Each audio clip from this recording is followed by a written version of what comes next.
tem trenutku je to skoraj 6 milijard evrov v vzajemnih skladih. Če pa pogledamo, koliko imamo Slovenci v depozitih, 30 milijard varčevati pomeni, da daš denar na stran, in nič ne narediš z njim.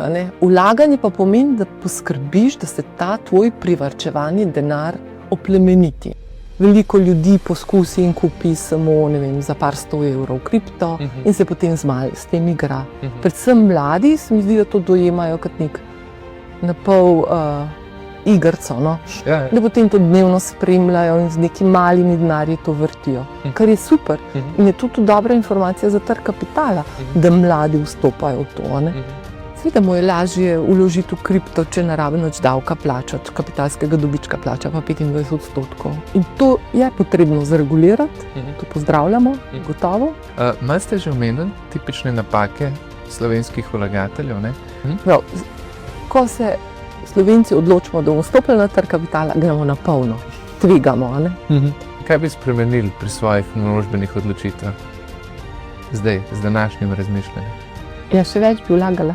Lepo pozdravljeni v novi epizodi Incrementum podcasta. Moje ime je Nace Ajtnik in danes se mi v studiu pridružuje gospa Mira Koprčič-Velič, direktorica Združenja družb za upravljanje investicijskih skladov, ki združuje največje slovenske upravljalce, kot so NLB skladi, Triglav skladi in General Investments. Skupaj imajo več kot 6 milijard evrov pod upravljanjem.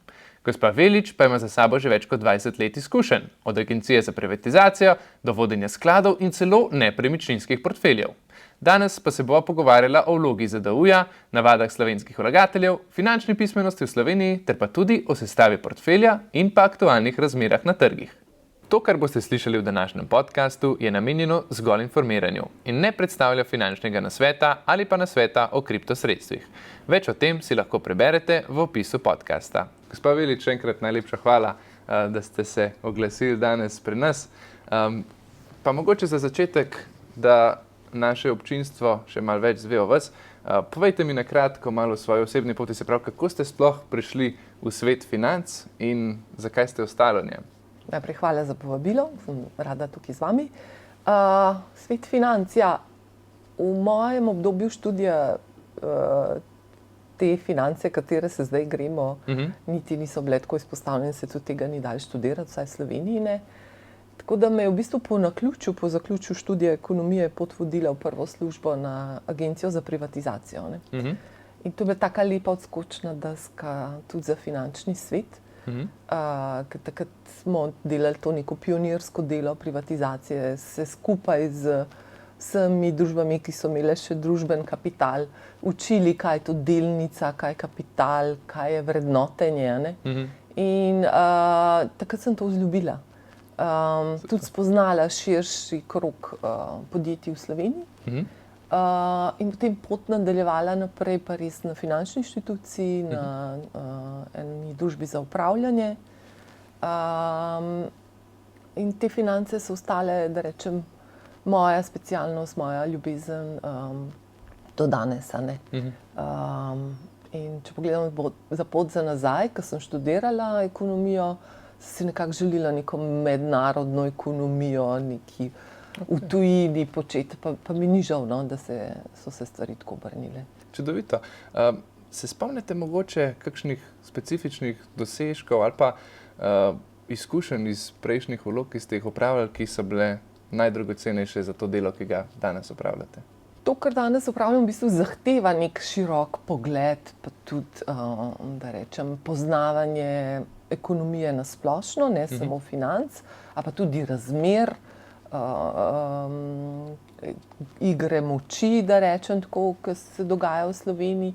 Tako da zagotovo, kaj mi je najbolj prav prišlo, je to, da že v štartu absolutno pregled nad ogromnim številom podjetij.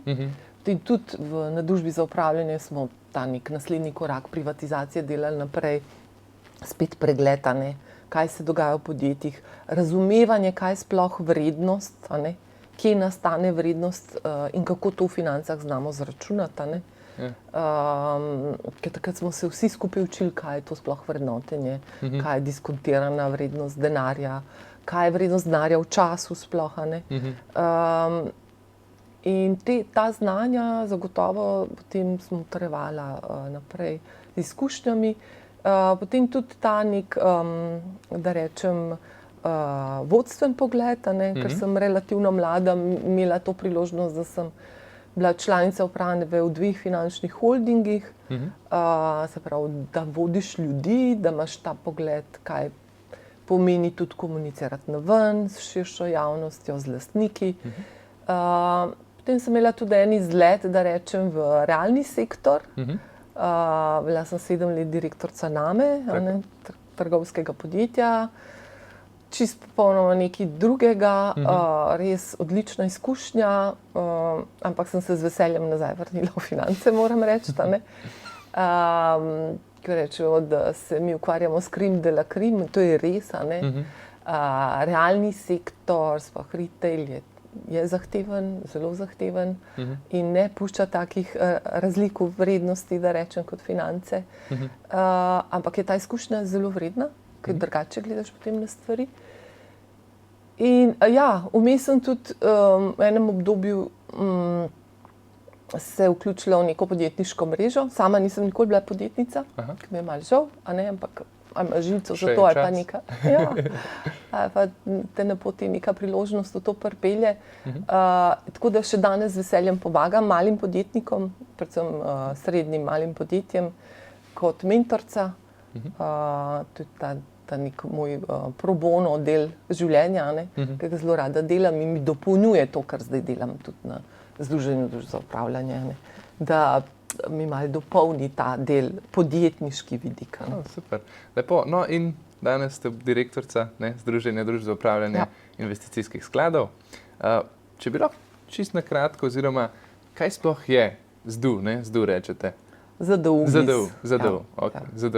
Kakšna je vaša vloga na slovenskem finančnem trgu? Prvo, kaj smo sploh? Smo tipično gospodarsko interesno združenje. Naši člani so vse slovenske družbe za upravljanje. Družbe za upravljanje, ki imajo v upravljanju investicijske sklade. Tako. Kaj je naša vloga primarna ZDU-ja? Da skrbimo za interese članic, to je v prvi vrsti. Kaj to obsega? Je, da v imenu in interesu članic komuniciramo in sodelujemo tako z zakonodajalcem, z regulatorjem, tudi z mediji, zastopamo njihove interese, predtem pa preden to naredimo, pa moramo te interese združiti, poenotiti. Se veliko pogovarjamo, družimo z našimi člani, čisto konkretno, če prihaja kakšna nova zakonodaja, če se karkoli pripravlja, smo mi ta vezni člen, kjer nas Ministrstvo za finance vključi v neke delovne skupine, kjer mi podajamo svoje mnenja, usklajujemo z našimi člani. Tako da ta neka vez, ki je koristna, si upam reči, tako za člane, kot tudi za regulatorja in za zakonodajalca, da industrija poda svoje videnje, svoje mnenje. In tukaj moram reči, da imamo dober dialog, ne da zdaj sam nas poslušajo in da dajemo nek spisek želja, sploh ne, ampak da z našega zornega kota tudi zakonodajalec vidi določene stvari in tudi popravi konec koncev zakonodaji. To je ta en del, se pravi interes članic. Ta drugi del je pa izobraževalen, naša naloga, da izobražujemo profesionalno javnost. Pri tem je najpomembnejši, pa najbolj, da rečem, obsežen del, da imamo tudi pooblastilo od Agencije za trg vrednostnih papirjev, da delamo usposabljanja in izpite za tržnike vzajemnih skladov. Super. Prav vsak, ki želi prodati vzajemni sklad, ali to na banki ali kjerkoli drugje, mora imeti našo licenco, oziroma naš izpit. Potem pa dovoljenje ATVP-ja, seveda uradno. In za te primere jih tudi usposabljamo, to traja en mesec usposabljanja. Potem pa delamo še druga izobraževanja za profesionalno javnost, primarno za naše člane. V tem stebru izobraževanja imamo pa tudi steber finančno opismenjevanje. To pa delamo za širšo javnost. Kolikor zmoremo, kolikor imamo kapaciteta, se vključujemo v vse razne pobude, ki se tičejo finančnega opismenjevanja v Sloveniji, predvsem dela, ki se tiče razvoja trga kapitala, in tukaj skušamo pač svoj največji možen prispevek dati. S tem nas povabijo tako Andragoški center, tudi Ministrstvo za finance, ki dela to strategijo finančnega opismenjevanja. Z Združenjem bank sodelujemo, sprav, delamo, kar je v naši moči na tem področju. Koliko pa vaši člani upravljajo sredstva? Naši člani, ki jih je sicer samo 5, upravljajo kar za slovenske razmere velik znesek sredstev. V tem trenutku je to skoraj 6 milijard evrov v vzajemnih skladih, potem pa dodatno upravljajo še približno 2 milijardi individualnega individualno upravljanje, to je za personalne stranke, tako da skupaj skoraj 8 milijard evrov sredstev, kar za slovenske razmere ni malo. Če pa pogledamo, koliko imamo Slovenci v depozitih, 30 milijard je pa še vedno, ali pa če pogledamo, koliko imajo podobno razvite evropske države v sredstvih v vzajemnih skladih, smo pa še vedno bolj pri repu. Smo še vedno na začetku, ampak ne še vse, ne majhne številke. Tudi tega se bo še dotaknila, teh depozitov, ampak povejte mi, kaj je pa največji plus mogoče za vlagatelja kot posameznika s tem, da obstaja ZDU? Preden nadaljujemo, v začetku februarja za vas organiziramo finančno konferenco z naslovom Kam investirati v letu 2026. Če imate v prihodnjem letu namenjenih 20.000 evrov prihrankov ali več za vlaganje in vas zanima, kam bodo v letu 2026 največji vlagatelji vlagali svoje milijarde, potem vas vabim, da si rezervirate sedež na konferenci. Se vidimo. Po moje to, da se lahko na nas vedno obrne tudi posamezen vlagatelj s kakšnim vprašanjem, smo tukaj odprti, ta izobraževalna naša funkcija, finančnega opismenjevanja, pa konec koncev na združenju tudi imamo institut arbitraže, v primeru sporov, če se stranki soglašata, oziroma če se najprej med sabo ne uspeta dogovoriti okrog spora in če soglašata, je pri nas arbitraža, ki tudi odloča o teh sporih preko arbitraže. Se pravi, glavne aktivnosti ZDU-ja trenutno bi rekli, da so to pridobivanje licenc, izobraževanje, še kaj takega, ki bi radi izpostavili mogoče? Sodelovanje pri zakonodaji, mi se zelo trudimo, in smo tudi sodelovali na Ministrstvu za finance pri postavljanju njihove strategije razvoja trga kapitala. Ta strategija je črka na papirju, če ni nekih operativnih aktivnosti. In tukaj je Ministrstvo za finance to sicer dobro zastavilo. Nekatere teh operativnih aktivnosti so objektivno ali pa pač ne zastale, pri nekaterih pa sodelujemo in se tudi trudimo, da bi se premikale naprej. Kaj smo v pričakovanju, ravno kar sprejeti zakon o individualnih naložbenih računih, kjer smo mi tudi, naše članice, lahko kot ponudnik se bodo predstavljali, bodo prosile za licenco in tudi naše enote vzajemnih skladov bodo možne kot dovoljena naložba na INR-jih. Zdaj sodelujemo pri sami operativni izvedbi in podzakonskih aktih priprave tega INR-ja, oziroma se naše članice pripravljajo, da bodo pripravljali ustrezno ponudbo za vlagatelje. Zdaj pa mogoče, če greva še čist na vlaganje kot pojem. To sem že, ko sva komunicirala, sem rekel, da bi se rad z vami o tem pogovoril, ker ste že na prejšnjih podcastih super razlagali. Dajte mi povedati, zdaj pa najbolj osnovno vprašanje, kar se ga da, zakaj sploh potrebujemo vlagati? Mogoče začnemo pri tem, da smo Slovenci pregovorno dobri varčevalci, pa slabi vlagatelji. Mi, ko nagovarjamo skozi finančno opismenjevanje, se večkrat zataknemo v ta termin, ali ljudje bolj slišijo varčevanje ali vlaganje. To so pomenka ali je nekaj drugega. Je nekaj drugega.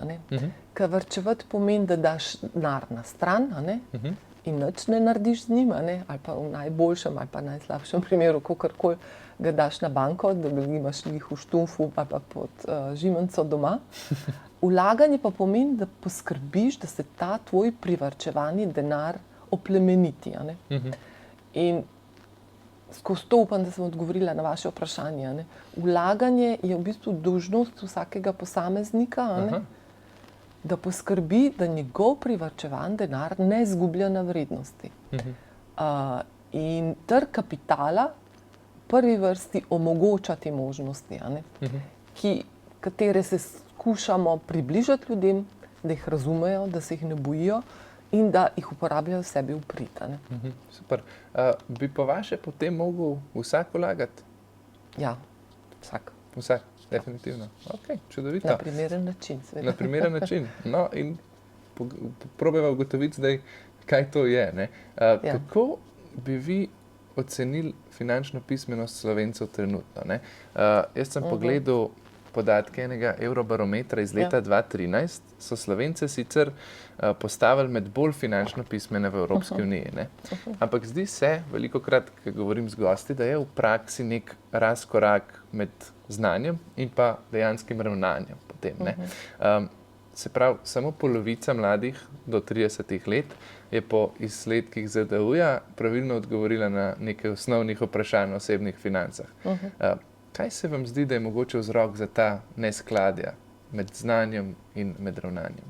Po mojem ravno pomanjkanje tega, da sodelujejo na kapitalskem trgu in se ne odločijo in v teoriji naučene stvari, kot ste omenili ta Eurobarometer, to raziskavo smo tudi mi malo presenečeno gledali, da smo tako visoko. Mislim, da Slovenci v teoriji znamo pravilno odgovoriti, v praksi nam pa zmanjka. Jaz mislim, da tukaj veliko zgodovinskih, pa takih nekih tudi psiholoških momentov. Enega sem že omenila, straha, ki izvira lahko iz nekih preteklih slabih izkušenj, ki jih v Sloveniji žal ni bilo tako malo. Jaz sem že omenila, da sem bila pri koritu, ko se je privatizacija dogajala in verjamete, takrat nekateri so zelo dobro skozi prišli, nekateri ne. Jaz sem sicer prepričana, da popolnoma pravične privatizacije, pa karkoli bi ta pravičnost pomenila, ni.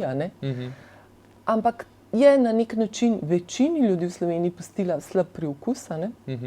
To je ena zadeva in to se lahko tudi z generacijo v generacijo malo prehaja, ker osnove financ, pa odnos denarja se le naučimo doma.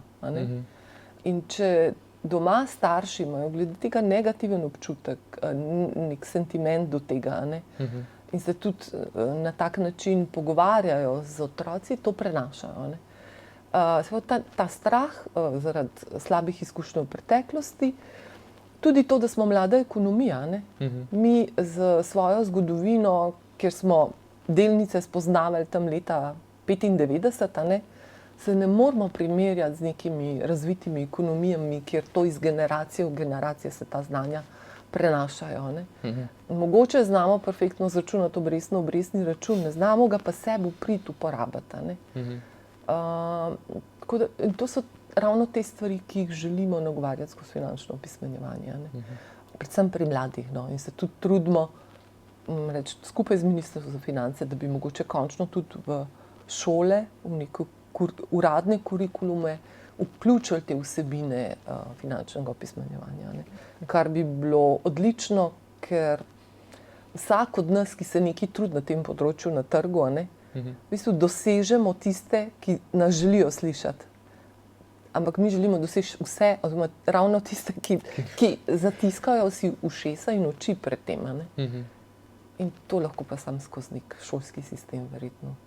Se vam zdi sicer, da bi bilo to največji vpliv. In sigurno bi tudi bil, če bi se začel že takrat zgodaj v sistem ukvarjati, potem ne bi bil to mogoče več tak tabu. Prej ste rekli, da Slovenci so zelo dobri varčevalci, ampak ne dobri vlagatelji. Zakaj potem tako močno zaupajo Slovenci tem bančnim depozitom? Mogoče privatizacija leta 2008, kar se je zgodilo, kakšni drugi razlogi? Mislim, da smo tako karakterno Slovenci v povprečju manj nagnjeni tveganju, ker se tudi na podjetništvu vidi konec koncev. Lahko to z vzgojo, z izobraževanjem, ki spremenimo, verjetno bo trajalo ali pa bi trajalo leta.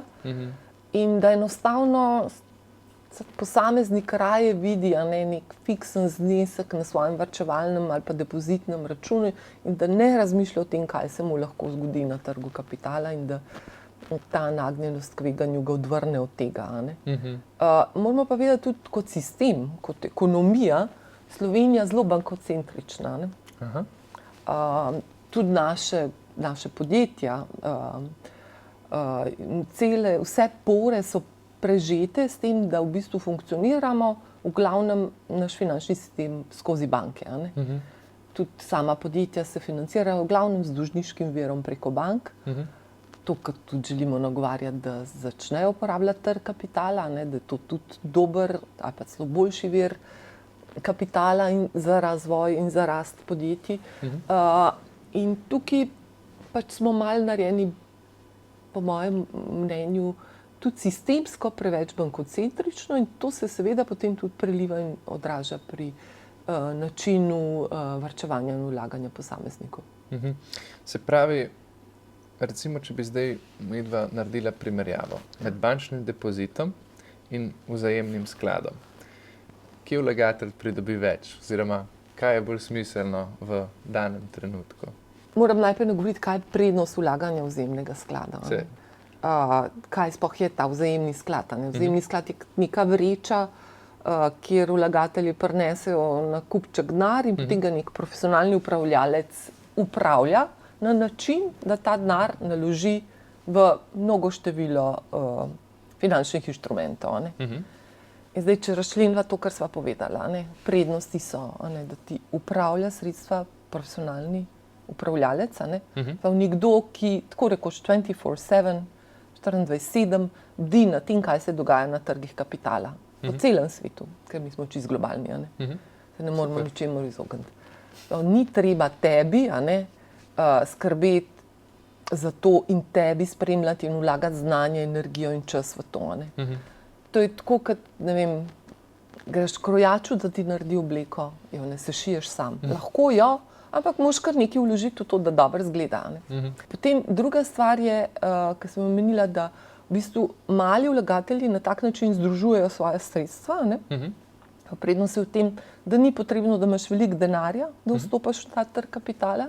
Sicer zdaj že z digitalizacijo in pristopanjem tudi neposredno vlaganje to omogoča, ampak še pred leti je veljalo, da je to bilo nemogoče. Se pravi, da ti lahko z par 100 evri vložiš v vzajemni sklad in si takoj udeležen na globalnih trgih kapitala. Tretja pa mogoče še najbolj pomembna stvar je pa, da ti sklad svojo naravo avtomatično omogoči razpršenost sredstev. In to je pa prvo in skoraj edino pravilo, ki nas zaščiti pred nekim tveganjem. Edino, kar lahko naredimo zelo na trgu kapitala, da rečemo, to nas bo zaščitilo pred tveganjem, je, da svoje sredstva razpršimo. In če se predstavljamo malega vlagatelja, ki ima, ne vem, na mesec par 100 evrov sredstev na razpolago za to, da vlaga v trg, nima časa, ima čisto drug profesionalen job, reka avtomatično prepusti svoje sredstva profesionalnemu upravitelju, ta mu doseže doseg do celega globalnega trga in hkrati razpršeno sredstvo. Super. In to so v bistvu kar en izmed glavnih plusov pri vlaganju. Kako pa bi vi mogoče zmotivirali tega povprečnega vlagatelja, da razmišlja o tej produktivnejši razpršitvi svojih sredstev, ker veliko se jih ne posluži več finančnih inštrumentov ali pa si izbere recimo enega. Kaj je ta največji plus tega? Ja, zagotovo pregovorno ne nosi vseh jajc v en košari, to plastično potem tudi mladi otroci predstavljajo, če se jim to razloži. Zdaj, vsa teorija tveganja sistematičnega ali pa nesistematičnega, vsakemu, ki se bo vzel 10 minut časa, pa to, ki na to temo prebral, bo razumel, da vlaganje zgolj v eno naložbeno kategorijo, a pa zgolj v eno delnico, je bistveno bolj tvegana, kot pa če zadeve razpršimo. Govorimo o razpršitvi, ne govorimo zgolj o tem, da razpršiš v različen portfelj delnic, ampak da vlagatelji razmišljajo tudi o tem, da svoja sredstva razpršijo v različne naložbene kategorije, se pravi, ne obstajajo samo delnice, obstajajo tudi obveznice, obstajajo zakladne menice, obstajajo kriptosredstva, obstajajo naložbe v plemenite kovine, nepremičnine, pa tudi, da razmišljajo o tem, da razpršijo sredstva v različne panoge, zato ker panoge so različno ciklične in če jih razpršimo sredstva, pač s tem zmanjšujemo tveganje. In tudi geografsko gledano ali pa po regijah je tudi pametno razmišljati o razpršitvi sredstev. Če malo spremljamo zgodovinsko, pa primerjamo, kako se krivulje gibljajo na nek daljši rok, seveda, vidimo, da razpršitev upraviči vse to, kar sem povedala, in bistveno zmanjšuje tveganja. Absolutno. In tudi ta dolgoročnost, ki ste jo zdaj omenjali, je izjemnega pomena.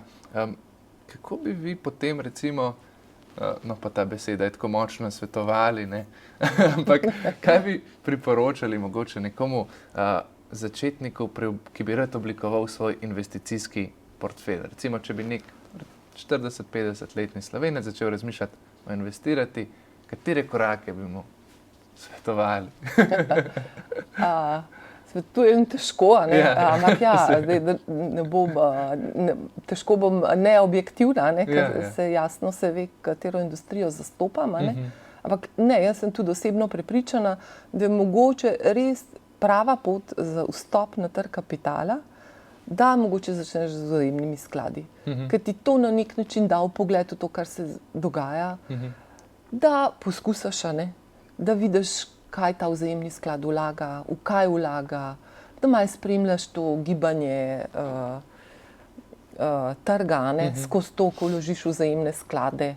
Hkrati imaš tam enega sogovornika, ki ti določene stvari lahko razloži. Lahko se pa seveda tudi odločiš, pa začneš individualno vlagati. Sej ta razpršenost lahko tudi to pomeni, da nekaj prepustiš personalnemu vlagatelju, predvsem mladi pa se radi odločajo, da vsaj poskusijo, da grejo nek ta stock picking delati. Sej to je konec koncev zanimivo, da se odločiš, da bom pa iz kakršnega koli razloga, lahko tudi kakšne osebne afinitete, kakšno podjetje začel spremljati, ga mogoče rahlo vrednotu, razmišljal o tem, kdaj da dividendo, da se mi to splača ali ne. Jaz bi rekla, karkoli za začetek, da dobiš nek občutek, da se zaznaniš s temi zadevami. Lahko rečem, kaj bi odsvetovala. Odsvetovala bi takoj s prevelikimi denarji se odločati samo za eno naložbeno kategorijo. Ali je to delnica, ali je to kripto, to bi res odsvetovala, sploh neukim malim vlagateljem, kaj bi postopno, z malo učenja, ker tudi, če daš personalnemu upravitelju sredstva svoje vlaganje, težko privarčevana, je pametno, da malo pogledaš, kaj se dogaja okoli tebe, in se potem temu primerno odločiš. Absolutno, super, precej dragoceni nasveti. Mislim tudi, da ta izkušnja največ naredi, praksa, postopoma in pa seveda z glavo. Kako pa vi razmišljate, kolikšen del premoženja pa bi sploh mogel imeti povprečen vlagatelj v investicijah, recimo? Je to odvisno od česa? Zdaj, mi, ko učimo vlagatelje teh štartov, najprej moramo vedeti, da vsak vlagatelj je unikum. Lahko govorimo o različnih tipih vlagateljev, kjer je prva zadeva, ki jo nekdo, ki svetuje, pogleda, seveda, koliko je star oziroma koliko ima ročnost tega svojega vlaganja. Ker ta čas je izjemno pomemben za vlagatelja. Daljši, ko imaš rok, ko ne boš potreboval svojih sredstev, če poenostavlja, daljši, ko je čas, ko si ti lahko privoščiš do svoje sredstva, puščal na trgu kapitala, večje tveganje si lahko privoščiš. Zdaj, to seveda pač žal ali pa na srečo povezano z starostjo. Avtomatično to pomeni, da mladi ljudje lahko več tvegajo in si lahko tudi privoščijo bolj tvegane naložbe. To sicer ne pomeni, da recimo ljudje moje starosti se morajo popolnoma umakniti z delniškega trga ali pa z kriptotrga. Vsak zase ve, kdaj bo določena sredstva recimo potreboval. Tako. Pa zakaj varčuje. Jaz mogoče lahko zdaj že razmišljam o vnukih, pa je moja ročnost 20 let, tako kot je enega mladega, ki je šele začel delati. Se pravi, tudi ta časovna komponenta je pri vlaganju izjemno pomembna. In naša industrija, vzajemnih skladov, nagovarja zelo dolgoročno vlaganje. In nagovarja vlagatelje, da se odločajo za dolgoročno varčevanje oziroma vlaganje v vzajemnih skladih. Ker z dolgoročnim vlaganjem res znižujemo ta tveganja, režemo te in padce in vrhove, ki se dogajajo na trgih kapitala, in na nek način lahko celo zagotavljamo neko ustrezno donosnost, ki je višja, pa bistveno višja od tega, kar nam neki depoziti nudijo ali pa denar v štufu. To pa seveda je super. Kako potem Mogoče bi sam še to dodala, se opravičujem. Ob tej starosti, pa časovni komponenti, bi se pa spet vrnila na to, da vsak vlagatelj mora pri tej časovni komponenti upoštevati, zakaj varčuje, vlaga, kaj je namen. Cilji, in da tudi razporedi svoj budžet tako. Nesmotrno je za vlagatelja ga prepričevati, da vse, kar je privarčeval, takoj da na trg kapitala. Vsak rabi od nas neko varnostno rezervo, ki je v likvidni obliki, se pravi, čim bolj likvidni obliki, to je običajno depozit.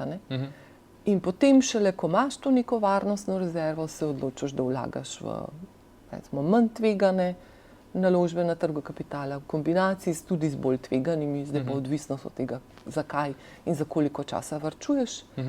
Pri tem vsak pameten svetovalec tudi presodi, kakšen je odnos posameznika do tveganja. Ta psihologija je na trgu kapitala izjemno pomembna, in je pomembna tudi pri vsakem posamezniku. Primeroma, če je vaš odnos do tveganja zelo negativen in to zelo težko prenašate, se nima smisla spuščati v neke zelo tvegane naložbe, ker ne boste mirno spali, ker boste dnevno spremljali, kaj se dogaja na trgu, ker boste panično odreagirali takrat, ker ni potrebno, oziroma je celo nehvaležno in škodljivo za vaš portfelj. In takrat se svetuje, da vlagatelj se odloči za bolj konzervativen, manj tvegan portfelj.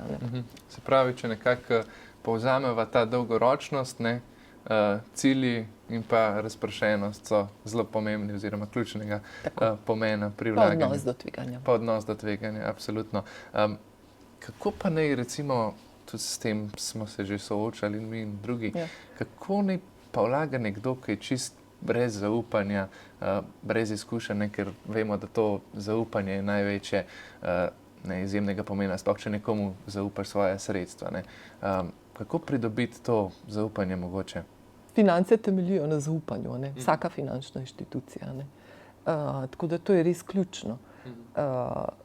Kako? Po moje, če se vrnemo k tistemu, kar sem prej povedala, postopno, z manjšimi zneski, z prikazom, vse vemo, da ne vlagamo glede na to, kakšni so bili pretekli rezultati, ampak s prikazom nekih simulacij, kaj se dogaja na trgu.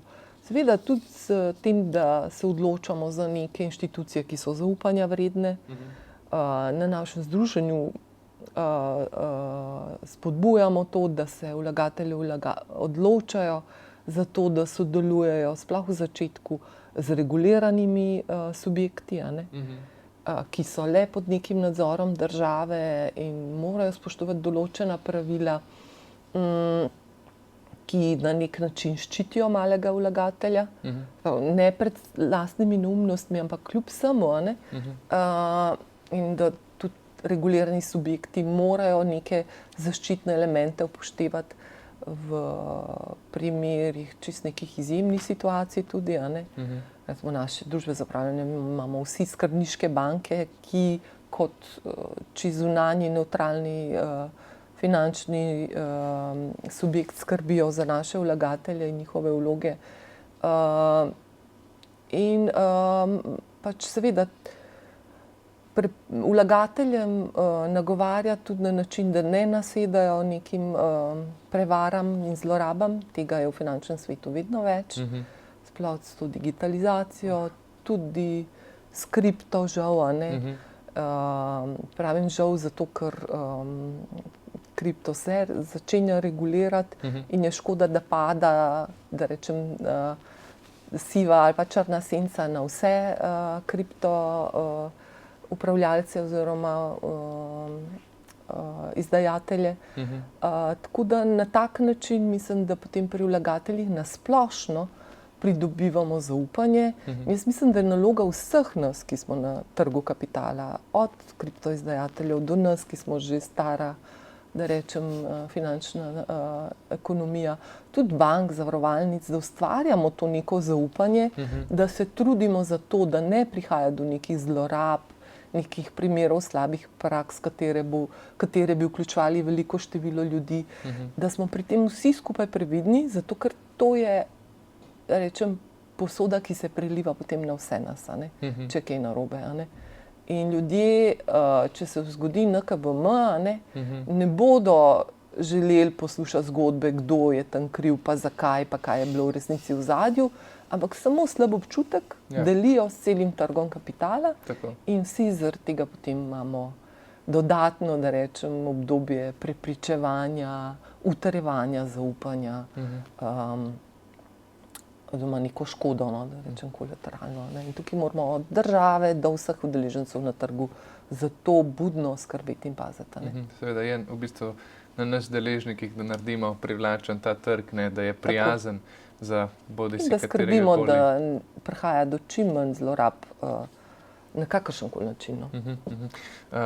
Ker spomin vlagatelja je lahko je kratek, pravimo, da Slovenci vedno nasedamo na neke zadeve, ampak jaz mislim, da ni, da se v ljudeh kar usede ta občutek nezaupanja, če enkrat so opeharjeni. Ja, absolutno. Tudi gospod Drobnak, ki je bil pred kratkim tu, mi je povedal, da še zdaj veliko vlagateljev in deležnikov se spomne tistega obdobja 2008 do 2011, 12, 13, kako je trajalo v Sloveniji, in da še zdaj nosijo tiste posledice in jim posledično tudi pomanjka zaupanja. Sicer slovenski trg je takrat bil žrtev večjih globalnih akterjev, ampak tudi bi bile lahko boljše verjetno takrat odločitve sprejete. Zagotovo, te finančne krize, nihče ni imun na to, kot ste omenili, smo globalno izpostavljeni, tudi se ne moramo izolirati, se to ni namen, se takrat pa tudi ne bi preživela. In v tem globalnem svetu smo temu pač izpostavljeni, tudi zato moramo spremljati, kaj se globalno, geopolitično in tudi sicer dogaja. Bi pa rekla, če gledamo krivuljo nekega gibanja S&P-ja, rečemo Standard & Poor indeksa, vse te krize, ki so se zgodile, se sčasoma ta krivulja nadomesti te padce. In to je ta fenomen kapitalskega trga. Da kljub temu, da če doživimo nek padec zaradi neke finančne krize ali pa recimo COVID-a, ki se dogaja, ali pa ukrajinsko-ruske vojne, energetske krize. In ko gledamo te krivulje za nazaj, vidimo, da traja par mesecev, dobro, če je velika kriza, pa veliki padci, včasih tudi leto do dve, da se trg zopet opomore. Ampak se, in pridobi nazaj te svoje vrednosti. To logiko in ta način gibanja, pa cikličnosti gospodarstva, ki se bo vedno dogajal in vedno se je, se odraža tudi na naših portfeljih, je treba razumeti in je ta strah treba prebroditi. Absolutno. In tudi zato je pametno razmišljati o tem, da ko vstopamo na ta trg, da je naš namen, pa če varčujemo za pokojnino, za kakšne take stvari, dolgoročen. Absolutno. Vse, ko pogledava katerkoli graf, ne omenili ste SP, konec koncev tudi zlato je imelo recimo tak primer 10 let praktično na isti ceni, potem pa zdaj v zadnjih nekaj letih nadoknadilo tiste obdobje mirovanja nekako, tako da kot pravilo vsi resni trgi, recimo tudi zdaj že Bitcoin je precej velik, recimo ni 4-letnega obdobja, ker bi bila cena nižja kot prej, tako da ta dolgoročnost je sigurno izjemnega pomena na kapitalskih trgih. Jaz mogoče sem tukaj dodala, Ali sem staromodna, pa ekonomistka kot sem, kaj je v zadju tega, pa pri delnicah. Včasih se nam zdi, da se igramo tam z nekimi kraticami, pa v zadju tega so delujoča podjetja in gospodarske rasti posameznih držav, regij, kakorkoli. In vse to poganja tam nekdo, ki neko dodano vrednost naredi v podjetju. In old fashion, smo včasih se usedeli, pa smo naredili vrednotenje podjetja, na čem pa temelji, ta vrednost je pa na bodočih denarnih tokovih, ki bodo podjetje proizvedlo. In v bistvu trg kapitala, delniški trg kapitala temelji na tem. In če mi verjamemo, da bodo gospodarstva rasla, da bomo imeli uspešna podjetja, bomo vlagali v trg kapitala, ker denar sam po sebi, tudi zlato, žal, ne dela ničesar dodatnega. To, kar ustvarja dodatno vrednost, so podjetja. Pa tudi Bitcoin, s svojim blockchainom. Nisem specialist za to, ampak kar omogoča dolgoročno rast, je nekdo, ki neko dodatno vrednost proizvede, tako poenostavljeno rečem. Vse ostalo je bolj, da rečem, menjalna vrednost denara, tudi zlato ali pa pač neko menjalno sredstvo, da temu tako rečem. Ne dela nobene dodatne vrednosti. Ker jaz sem, rečem, bolj tradicionalno želim razumeti, tudi ko sama se odločam, tako kot sva prej omenila, če verjameš v neko firmo, da v bodoče dobro delala, se bo to zagotovo odrazilo na trgu kapitala. Absolutno. Mi predvsem gledamo tudi na razvoj tehnologije, ker posledično pride. To je dodana vrednost. Ja, tako. SP je prav tehnološka podjetja, večinoma v top 10 so vsa visoka tehnološka podjetja, ki pač vlečejo naprej trenutno celoten indeks. Tako da tudi ta, če verjameš v razvoj tehnologije, tako kot je bil leta 2000 internet, danes mogoče bolj popularna umetna inteligenca, in seveda ta podjetja potem rastejo zaradi teh narativov. Tako mogoče, če se midve dotakneva še malo različnih naložb. Zdaj vzajemne sklade so že malo predelala, ampak rad bi vas poprašal, katere, rekli ste, da predvsem upravljanje profesionalno, so tiste izmed konkretnih koristi, prednosti, ki jih vlagatelj ima, če se odloči za vzajemen sklad v primerjavi z lastnim nakupom. So tukaj še kakšne zadeve, mogoče, ki so tak večji plus, recimo leta izkušenj, sigurno, tisti, ki jih imajo. Tukaj, kar je tudi stalen očitek naši industriji, ni skrivnost, je, da smo dragi. There is no free lunch, nikjer. Se pravi, to, da nekdo zate upravlja denar, nekaj stane, tudi to, da imaš denar na banki, nekaj stane, ali pa pri kakšnem drugem profesionalnem upravljalcu, ali kripto, ali pa česarkoli. In tukaj se mora vsak posameznik odločati, ali bo upošteval te neke prednosti, ki mu profesionalni upravljalec premoženja lahko nudi, ali je to naš vzajemni sklad, ali je to nekdo, ki upravlja kriptosredstva, ali je to nekdo, ki se ukvarja z nepremičninami, konec koncev vseeno, ampak nihče tega ne bo delal zastonj, ker je logično, ker je to nek ustroj, ki, tako kot sem omenila, 24/7 spremlja trge kapitala, ker so subjekti, ki so regulirani, kateri država in regulatorji zahtevajo vedno več zahtev in zaščit. In to vse skupaj stane. In žal na koncu dneva to vlagatelj plača, kdo pa drug. Zdaj, vlagatelj ima pravico, možnost, pravico, seveda, da se odloči, da sam vlaga, s tem pa je izpostavljen zagotovo večjem tveganju, ker ne more tako dobro razpršiti sredstva in zagotovo tudi nima toliko znanja, žal, ker nima na razpolago verjetno 24 ur na dan, da se s tem ukvarja. Pač nekateri pa to zelo dobro delajo in znajo in hvala Bogu, da se tudi posamezniki s tem ukvarjajo tudi kot začimbo svojega portfelja, če ga kdo profesionalno upravlja. Ker na tak način tudi spoznavaš konec koncev delovanje trga kapitala in sam ustroj tega, kar si kupil, spremljaš, kateri pa sploh ne želijo nič s tem imeti. Ja.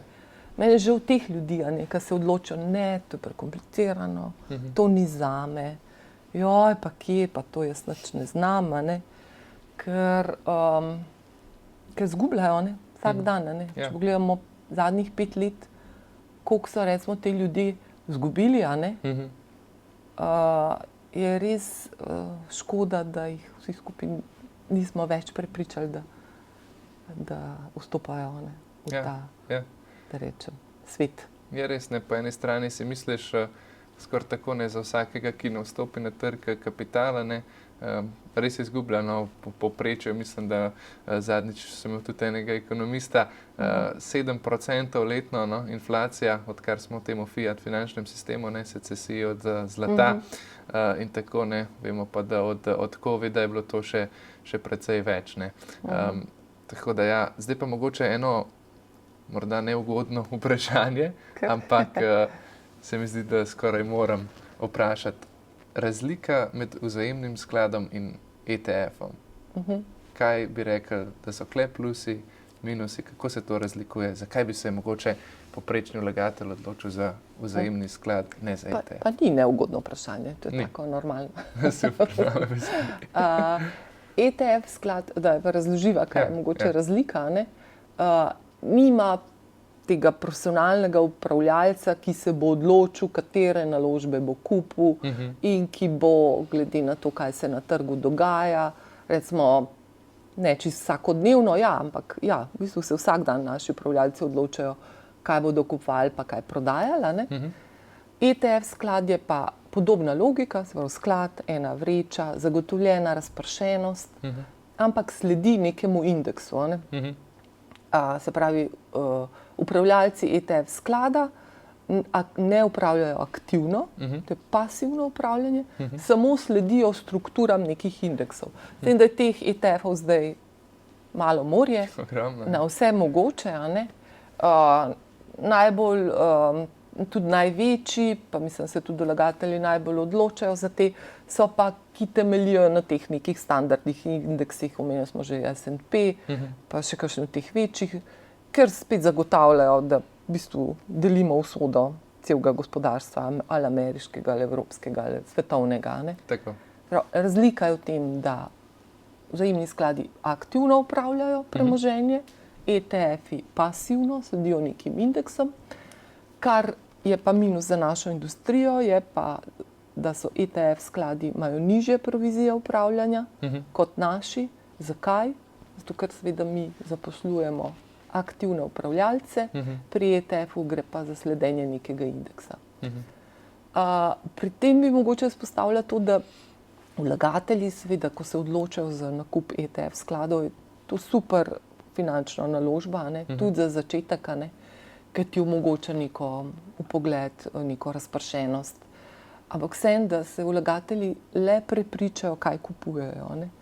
Ker, kot sem rekla, teh ETF skladov je veliko in da razumejo, kaj so kupili. Ali so kupili sklad, ki izplačuje dividende ali ne.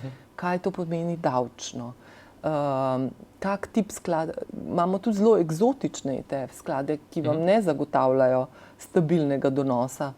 Da res vlagatelj točno ve, kaj je kupil in da tudi pogleda konec koncev stroške, ker včasih se pri ETF-ih tudi kakšnih stroških v predcenah skrivajo in da so na to pozorni.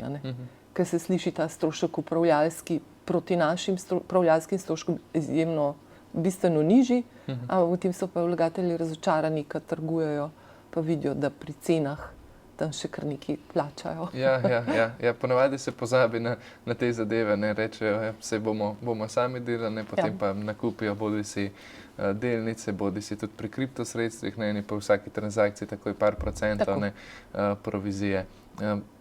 Kakšno je pa vaše mnenje oziroma o delnicah, mogoče zdaj zelo veliko se govori o Ljubljanski borzi, imajo kar lepe rezultate. Kako bi se priporočali, mogoče, da se pa vlagatelji soočijo z delnicami, tisti, ki so veliki fani, mogoče spremljajo te delnice. Imate kakšne izkušnje s tem? Če smo pri Ljubljanski borzi, tukaj se kar mučijo. s tem, predvsem z izdajatelji, ker jih je premalo. In je ta trg precej plitu. Naši skladi smo vlagajo v Ljubljansko borzo, ampak tudi zaradi pravil o razpršenosti in tveganju več kot toliko tako rekoč ne moremo. Zato v glavnem globalno vlagajo. In tukaj je škoda, da naše podjetja se ne odločajo, da uporabljajo domač trg kapitala za izdajo novih emisij ali delnic ali obveznic. Tukaj tudi država s to strategijo skuša nekaj spreminjati. Mi na Ljubljanski borzi imamo zagotovo nekaj odličnih firm. Zadnje 2-3 leta so rasti skoraj najboljše, če primerjamo vse indekse na svetu. Izjemno manjše so tudi dividende, kar je za marsikaterega vlagatelja privlačno. Tem jaz nisem ukvarjala dolgo s kakšnimi vrednotenji teh podjetij, ampak bi vseeno svetovala kakšno previdnost. Mislim, da je tudi v teh vrednostih trenutno ukalkulirano že omenjen individualni naložbeni računi, ker se pričakuje, da bo veliko vlagateljev ravno spodbujenih skozi NR-je kupovati domače vrednostne papirje, prav izdane na Ljubljanski borzi, in da je to že malo kalkulirano, mogoče v cenah. In pa seveda mogoče morajo vlagatelji, tisti, ki že vlagajo, vejo, ampak tisti, ki vstopajo na trg, morajo razumeti, da država pri vsakem prejemku dividend in tudi pri vsakem kapitalskem dobičku vzame davka. In marsikateri vlagatelj potem tudi na to temo razočaran, ker davek ni nizek.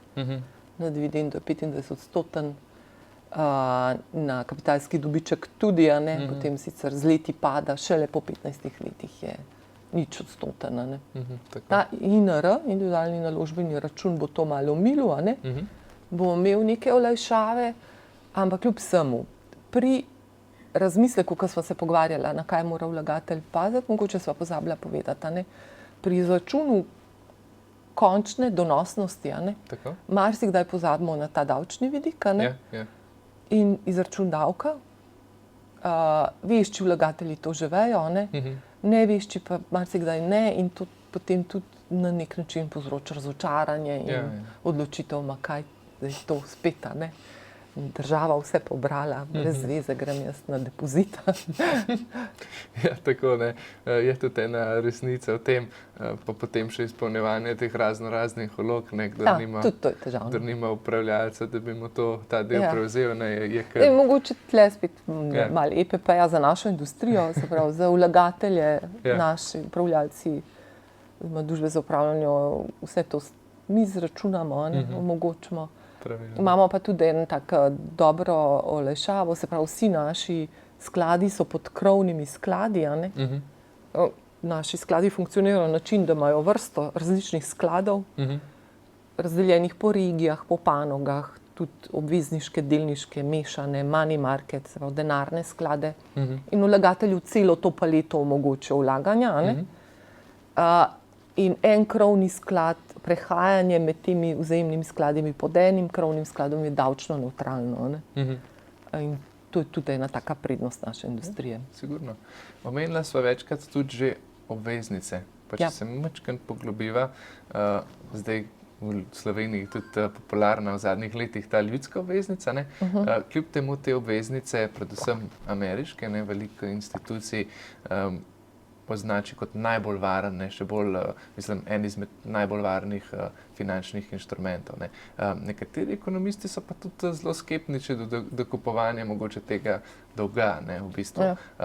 Kje vi vidite vlogo obveznic, predvsem mogoče v Sloveniji, pa potem tudi globalno? Ja, obveznice so nek finančni inštrument, če govorimo o razpršenosti, ga skoraj da moraš imeti v svojem portfelju. Mogoče čisto osnovo, kaj je sploh obveznica, če govorimo o delnici, je lastniški vir kapitala, ta je pa dolžniški, tako kot ste omenili. To pomeni, da ta dolžnik vam bo na koncu moral izplačati glavnico pa obljubljene obresti, zelo poenostavljeno. obveznica po tej definiciji je manj tvegana. Zakaj? Zato, ker ima dolg prednost pred kapitalom. A ne? Če gre kje narobe, moraš najprej upnike poplačati, se pravi dolgove, kar ostane, če kje ostane, je za lastnike. In z tega razloga so po definiciji obveznice manj tvegane. Po drugi strani pa to ni čisto res, oziroma moramo zelo paziti, kdo je izdajatelj obveznice. Izdajatelj obveznice je lahko država, tipičen, tako omenjena ljudska obveznica, ker je država Slovenija, izdajatelj občina in potem pa tudi podjetja. Že slišani junk bonds, pa podjetja s slabo boniteto, tudi izdajajo obveznice, tako imenovane junk, in ker imajo slabo boniteto, morajo višjo donosnost obljubiti, oziroma višje obresti iz obveznic izplačevati. In to gre potem z roko v roki. Več tvegaš, če je nižja boniteta, bo višja donosnost, bo tudi tvoje tveganje primeroma višje, ko stopaš v nakup take obveznice. Ali pa če greva čisto na ljudsko obveznico, izdala jo je Republika Slovenija, dala je relativno privlačno obrestno mero, prav višjo kot so depoziti.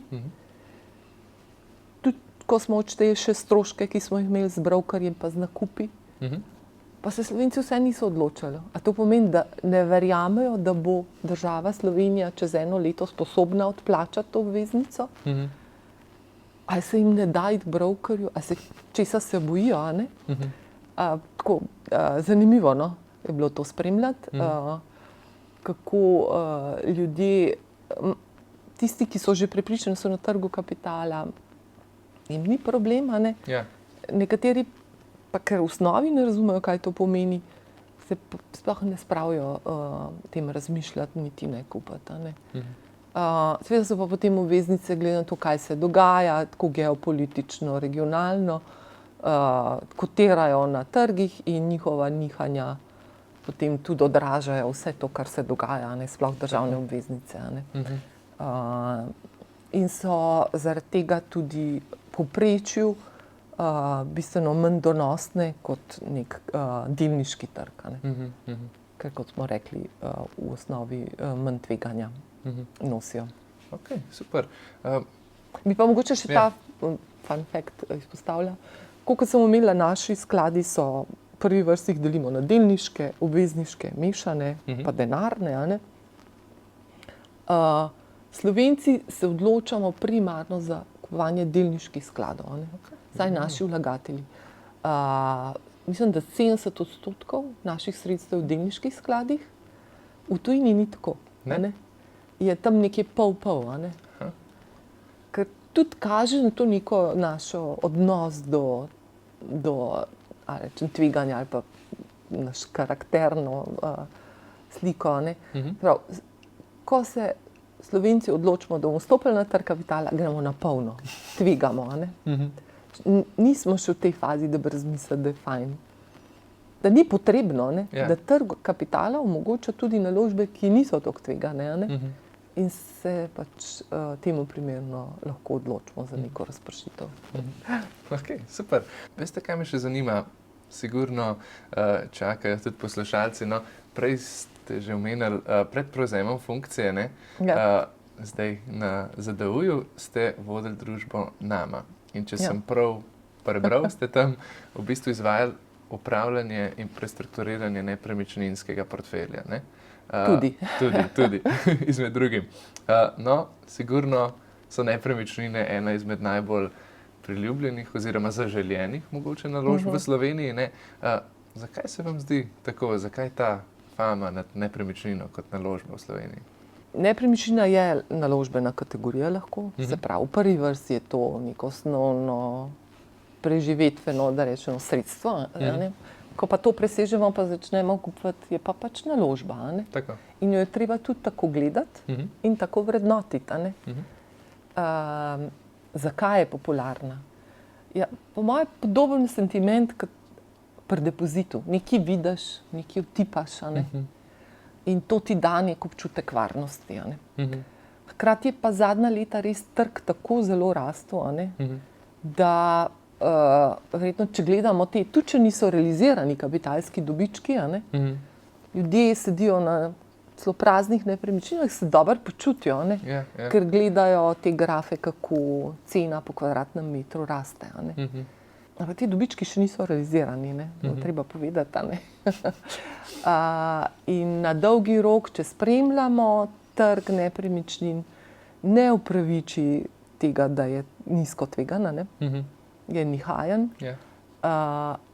Če gledamo pa kot naložbeno kategorijo, pa upoštevamo vse stroške in vzdrževanja in upravljanja z nepremičnino, davka, ki ga marsikdo pozabi in ga je pri nepremičninah kar nekaj, a ne? Tudi če še nimamo nepremičninskega davka, je ta neka donosnost ni tako zelo visoka. Ne, ne govorim o kapitalskem dobičku, če bi realizirali prodajo. Ne. Ta je bila izjemna v zadnjih letih. A ne. Ta, da rečem, tekoča donosnost pa zahteva spet veliko znanja, upravljanja z nepremičnino in potem vprašanje tudi, kakšno je pod črto donosnost. Ne. Če imaš nepremičnino na neki izjemni lokaciji in jo lahko 365 dni Airbnb oddajaš, je nekaj, a ne? Poznamo tudi zgodbe, ko ljudje pač se začnejo s tem ukvarjati in gotovijo, da to ni več donosno, ne? Ker moraš plačati upravljalca, snažilko, vzdrževati, na koncu davek, če prijaviš, pa moraš prijaviti, a ne? In če tega ne delaš kot biznis, a ne, ni to neka zelo donosna zgodba. Ne? Ja, predvsem ta varnost, ne, sej konec koncev veliko ljudi si želi oddajati, ne?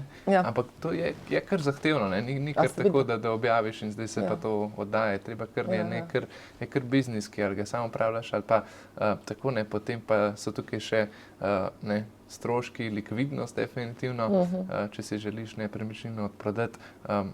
Pa tudi trenutno ne, cene na kvadratnem metru so kar visoke.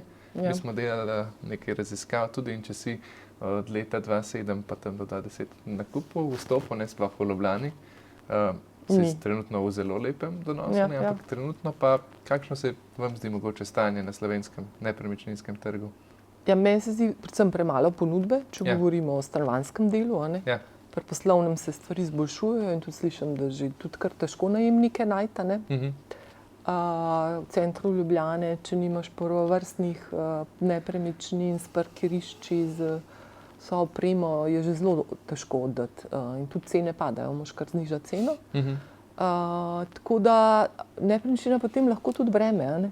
Če ti ne oddaš, nami konkretno, ko sem se ukvarjala z nepremičninami, s tistim delom, ki ni bil poslovno potreben. To je bila stalna borba na trgu, ne? Iskanja primernih najemnikov, ukvarjanja s samim vzdrževanjem hiše, upravljanjem, skrbeti za to, da imaš ustreznega najemnika, v smislu, da je plačilno sposoben. Tega ni malo, ne? Če imaš ti široko paleto, veliko število najemnikov, se ti zagotovo zgodi, da nekdo zapade v težave, ne zapusti prostorov. Imaš ogromno stroškov s tem, da to urejaš, a ne? Oziroma moraš pred sklenitvijo same pogodbe zahtevati ustrezna zagotovila in zaščito svojih najemnin, kar pa je spet težava, ne? Vse to moraš upravljati. In posameznik, a ne, ki ima neka prosta sredstva in se odloči, da bo to delal, a ne, verjetno v večini primerov zanemarja ta vidik, a ne, ker naložbena nepremičnina pomeni personalno ukvarjanje z nepremičnino. Karkoli delaš, a ne, z njo. Ni preprosto. Šele takrat ti zagotavlja nek normalen donos, ki ni ekstra visok. Po nekih izračunih je donosnost, to so finance, računajo vsako leto praktično, tam od 2 do 3% letno, ne, z oddajanjem v bistvu. Tako da res, če gledamo ves glavobol, ki je za to, ne, dejansko že za kakšno dobro obveznico dobiš več. Ne. Za ljudsko obveznico, pa smo se otepali. Tako. Bili skeptični do nje. Zanimivo, ne. Kako pa gledate na zlato? Ste se kdaj poglabljali v to sredstvo, ki je ukvarjali s tem, ne bi bila tista klasična zaščita pred inflacijo? Ne? Meni je ta primerjava zelo zanimiva. Zadnjič mi je kolega povedal, da si lahko 2000 let nazaj si lahko za kilo zlata v centru Rima kupil stanovanje. In zdaj prav tako za kilo zlata lahko kupiš stanovanje v centru Rima. Ne? Tako da zelo zanimivo. Ne? Ampak kako pa vi gledate na zlato? Maj sem že omenila, tako zelo aktivno se nikoli nisem s tem ukvarjala, ampak čisto v osnovi, kaj nam zlato omogoča, katero dodano vrednost ustvarja. Nič, ne. Sicer v tehnologiji ga nekaj uporabljajo? To, kar se uporablja v industriji, to je minorno. So pa neki podatki, da smo Slovenci v zadnjih letih preko milijardo evrov vložili v zlato. Je neka zaščita vrednosti v smislu, jaz bi ga gledala podobno kot depozita, da rečem temu tako. Nekih visokih donosov na dolgi rok, pa zagotovo ne more dati, ker ni osnove, ne dodaja tej vrednosti. Ampak nisem strokovnjak za to. Kljub temu, zanimiv pogled. Kje pa vidite zdaj vlogo kriptovalut? Če prej sem začela snemati, seveda vas moramo vprašati, tukaj se s tem ukvarjamo. 18% Slovencev, od 15 do 20, bi rekli, da poseduje kriptovalute, delnice pa okoli 10% ljudi. Zakaj je temu tako? Zakaj tak razkorak? Slovenci po eni strani zelo konzervativni, po drugi strani na drugem vidiku pa zelo radi v tvegane naložbe. Zakaj se odločite? To sem že omenila. Slovenci, ko se odločimo, tvegamo do konca. Po moje, če mogoče pokomentirava to, koliko odstotkov Slovencev, čeprav v naših skladih varčuje preko 300 000 posameznih vlagateljev. Je sicer to še malo zgodovinsko iz procesa privatizacije, tako da ta številka tudi kar visoka. Lepa. Treba je pogledati, koliko sredstev upravljanju potem. Pri kripto, kot smo se prej že pogovarjali, noben čist dober ne ve, koliko je ta znesek. Mogoče bomo zdaj z davkom videli, če na vse kam zbežali, se razbežali. Sem prepričana, da teh 18% razpršenost zelo visoka.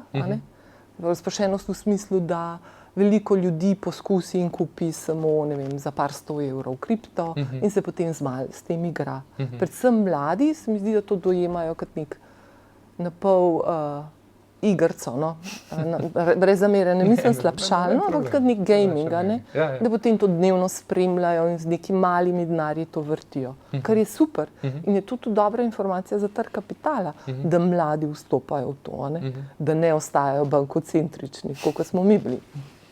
In jaz sem prepričana, da ti mladi bodo prišli tudi do točke, ko bodo se prvič zaposlili, pa imeli družino, pa bodo rabili malo več varnosti, pa bodo potem vlagali v vzajemne sklade. Kakor zdaj prisegajo izključno in samo na kripto. Je fajn, da se zdaj učijo, kaj sploh to je.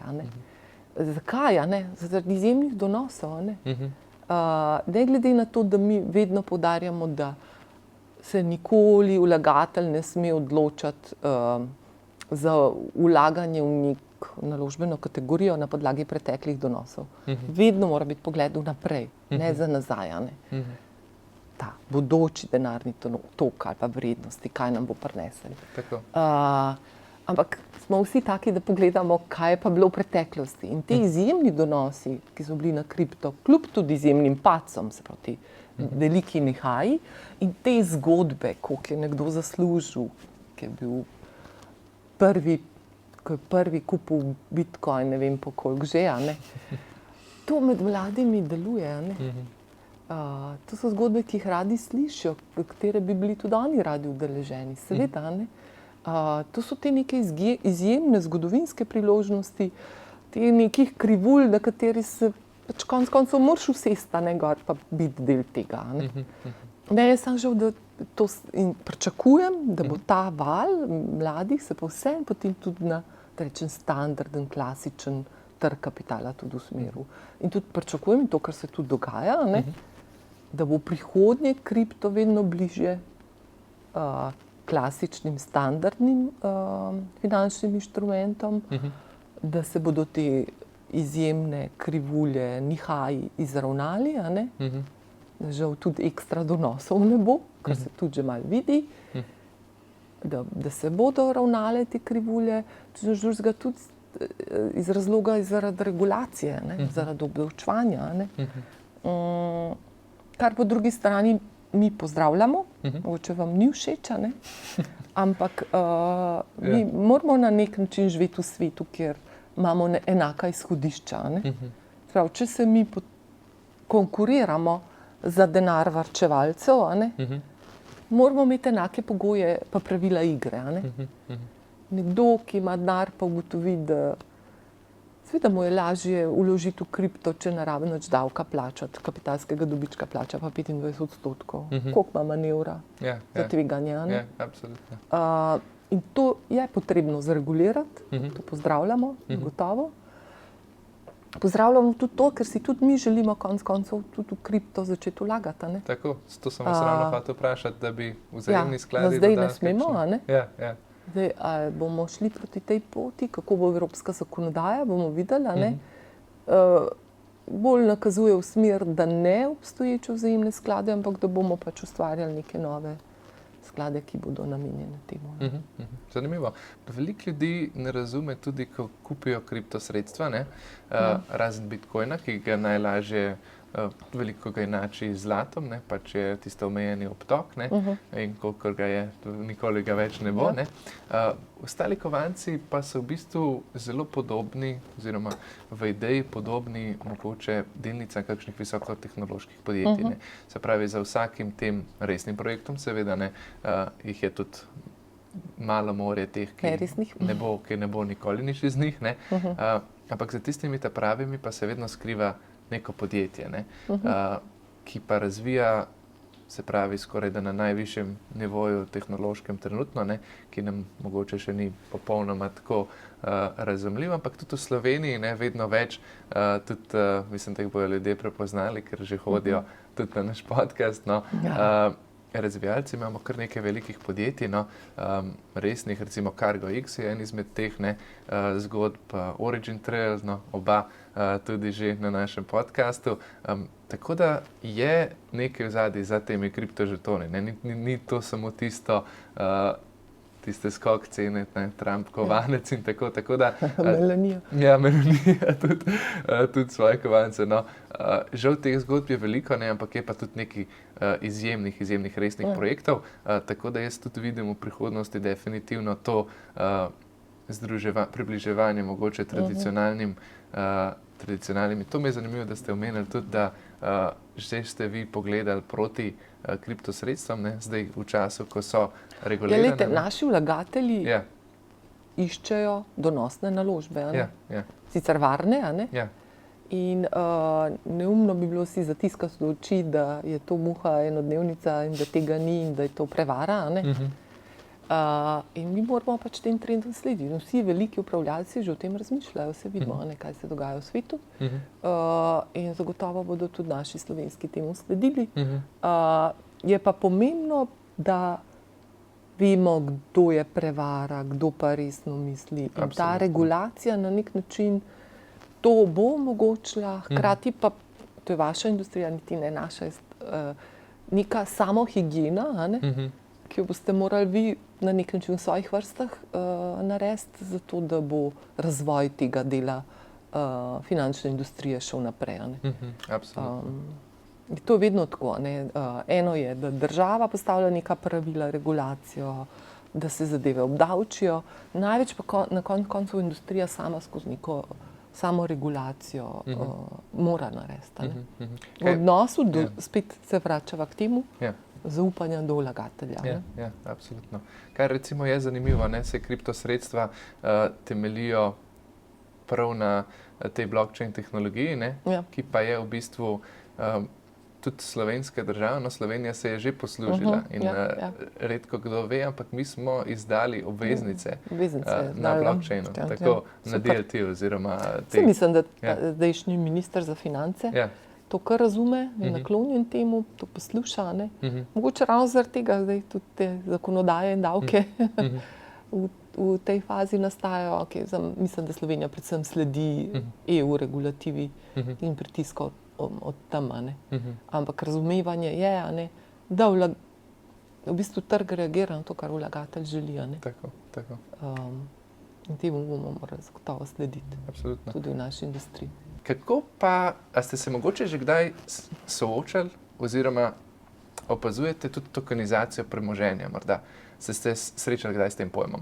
Recimo, en izmed večjih svetovnih upravljalcev, Franklin Templeton, njihova direktorica trenutno Jenny Johnson, je povedala, da bojo enkrat vsi ETF-i in vzajemni skladi v prihodnosti na blockchainu, ker je to pač najbolj pregledno in tudi najlažje dostopno. Zdaj že vidimo prve te poskuse, Kraken, StockX, da lahko v bistvu 24/7 kupuješ tudi razne ETF-e. Tudi na koncu direktor tega BlackRocka, strašnega Larry Fink, prav tako prav, da bodo vsi finančni instrumenti tokenizirani. Kakšno je vaše mnenje glede tega, kaj razmišljate v vaših krogih? Mi smo tudi člani Evropskega združenja upravljalcev premoženja, to je FAMA, sedež v Bruslju. Tja redno hodimo in to je hot topic trenutno na mizi. Pri vseh velikih upravljalcih evropskih. Zakonodaja trenutno to za vzajemne sklade, oziroma mi jim rečemo UCITS skladi, evropski skladi ne omogoča, si pa vsi prizadevajo, da sledijo temu trendu in se s tem ukvarjajo. Mislim, da je to prihodnost naše industrije. In tukaj je ta dobra povezava z kriptosvetom, s klasičnim, da rečem, svetom financ. In mislim, da če bo ta klasičen svet financ dovolj pameten, da bo te prednosti uporabil. Kaj so pa prednosti, predvsem za vlagatelja, pa tudi za upravljalce konec koncev, da pohitri, poenostavi, poceni zadeve, in da bo ta trend v to smer zagotovo šel. Samo srčno upam, da nas regulativa pri tem ne bo ustavljala, da nas bo spet Amerika zaradi tega prehitevala, oziroma da nam ustvarjali nekih dveh svetov pretirano. Ker že vnaprej vemo, kjer bo izgubil. In bi bilo najbolj pametno preoblikovati tega usporedno na nek način, kot puščati ga, da odmira in spet ustvarjati nekaj na novo. Da je v Sloveniji tukaj nismo še zelo daleč, ampak upam, da bomo sledili trendom zagotovo. Absolutno. To je zanimivo, ker Amerika že nekaj let gleda v to smer in ponavadi je tako, Amerika je ta trendsetter, se pravi, ko neki Larry Fink reče, ponavadi se prej ali slej uresniči. Moramo pa tudi vedeti, da so tudi ameriški upravljalci in skladi v Evropi. Tudi oni prinašajo to znanje tukaj in Evropa ni zanemarljiv trg. In zagotovo ne bomo bistveno zaostajali za tem. Pač tudi ta zdaj nek sentiment debirokratizacije, deregulacije v Evropi, da je treba zagrabiti tudi na tem področju in omogočiti, da se bo ta finančna industrija v to smer normalno razvijala naprej. Absolutno. Kakšno je pa vaše mnenje glede stanja Evropske unije oziroma Evrope trenutno? Veliko pomislekov slišim od gostov, Amerika vedno, mogoče naivno, mogoče ne, najprej gre v industrijo, potem pa skozi prakso regulacijo. Mi pa v Evropi vedno najprej v regulacijo, potem pa nekako tisto, kar preživi, kar ostane, pa dela naprej. Kakšno je vaše mnenje glede tega? Zdaj lahko Evropo zelo konkretno in močno kritiziramo. Res se je izkazalo, da so določene stvari neučinkovite. Sploh v naši industriji, trgu kapitala, vidimo, da nas prehiteva Amerika stalno in vedno, tudi drugi, tudi azijski trgi, konec koncev. In da s tem ustrojem, ki velja v Evropi, tudi načinom razmišljanja, kot ste ga vi omenili, da enostavno pa imamo malo zavezane roke in noge.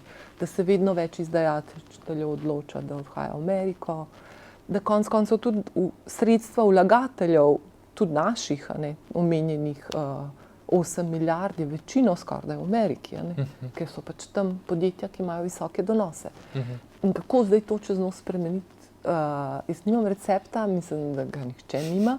In tukaj pri tem kritiziranju bi vsem bila previdna, ker čez noč ta nek tanker obrniti za 90 ali koliko stopinj se ne da. Treba to previdno delati, ker lahko tudi več škode narediš. Je pa zagotovo to povezano z načinom našega delovanja, načinom odločanja, ki je v osnovi težavno. Hkrati se ga pa noben od nas ne bi rad odpovedal.